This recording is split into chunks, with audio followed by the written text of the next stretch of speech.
When I was 14, I was asked to babysit my 3 younger cousins, aged 8, 4, and 1, in an extremely rural/mountainous part of Pennsylvania.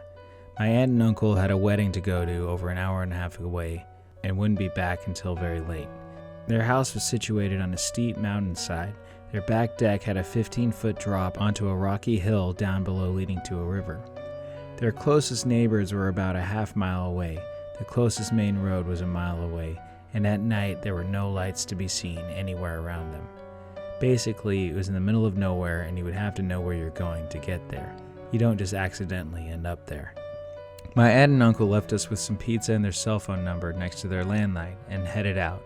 This was the early 2000s, and I didn't have a cell phone, but even if I did, I wouldn't get reception there anyway.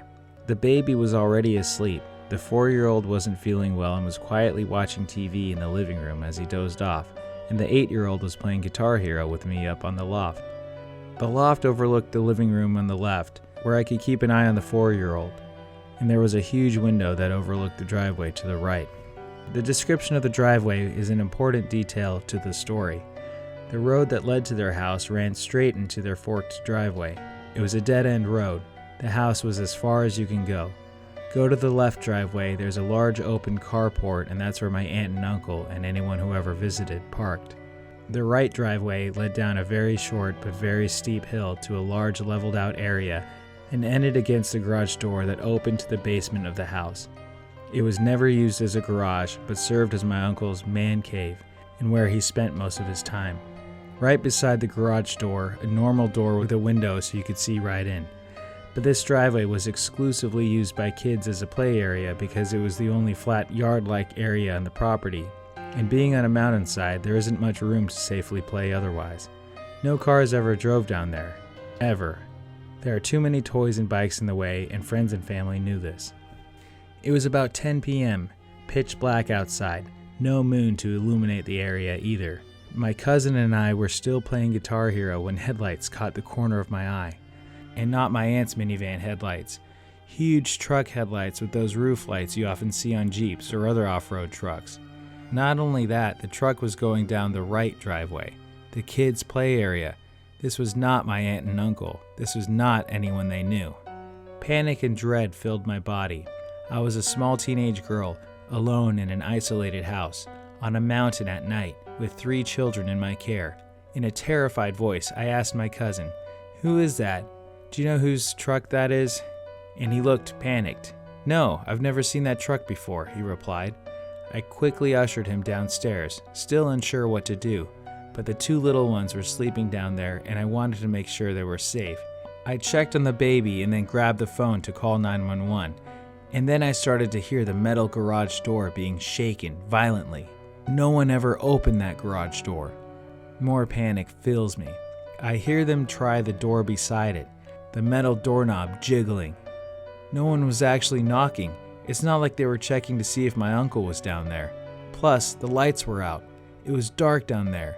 They knew no one was down there. They were definitely breaking in. The door leading to the basement steps was right next to the phone, so I could clearly hear all of this going on. I quickly turned the little lock on the doorknob just in case they did make it to the basement.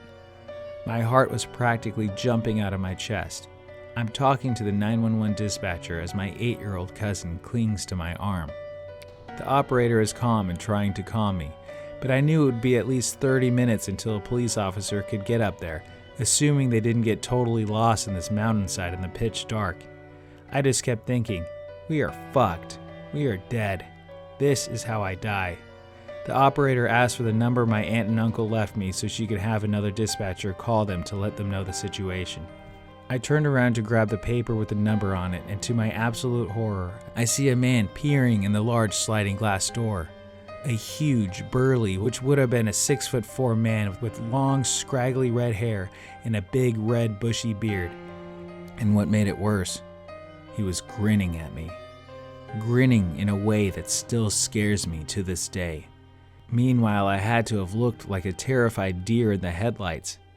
I was shaking so hard I could barely hold the phone. There was a second man behind him I couldn't see as well. I have no idea what he looked like, but he was equally as tall, but a bit more lanky, then the larger man at the sliding glass door. I screamed, "Oh God, they're here!" And before the 911 operator can say anything, my 8-year-old cousin goes, "Mr. Jim?" His voice was very confused. It wasn't like my cousin was happy or even relieved to see him. I asked, "You know who this is?" But before my cousin can answer, I turned my attention to the man in the door. "I'm on the phone with the police," I shouted. I'm grateful he didn't try that door, because I do not think it was locked. The man stared at me hard for a moment, eyebrows furrowed, like deciding what he wanted to do next. But then, he just backed away into the darkness. What seemed like an eternity later, I saw the truck lights back out of the driveway and then back down the road until they disappeared.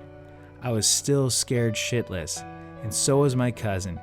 He had only met that guy a few times, an acquaintance of his dad. It wasn't like he was a close family friend, and obviously because again, he went down the wrong driveway. Visitors never go down that way. The 911 operator asked for a description of the man, then told me they'd gotten in touch with my aunt and uncle and they were on their way home. She stayed on the phone with me until a police officer showed up a bit later to make sure the men were gone, and they stayed with us until my aunt and uncle got home so they could ask them some questions. My uncle was furious, not at me for calling them home early, but at this Mr. Jim guy. He muttered something like, "I'm going to fuck him up." My aunt was mad at my uncle and told him to tell Jim to never come back again. I didn't know at the time, but my uncle had a drug problem. I didn't know what Mr. Jim or his accomplice were doing, or what they would have done if I wasn't on the phone with the police, but that grin was not a friendly one. It was sinister. And again, he also had to have known my uncle was not there because the basement was dark. He would have seen through the windowed basement door. He had also tried lifting the garage door, something not even my uncle did. He intended to break into the basement. That much is clear to me. There is no other explanation. I never did babysit for them again, and I don't think I ever went back up there because not after, my aunt divorced my uncle and moved out. So, Mr. Jim, the grinning, burly mountain man who tried to break into the house where I was babysitting, let's not meet again. Any theories? Leave them in the comments below. And remember to like and subscribe. Thank you, and good night.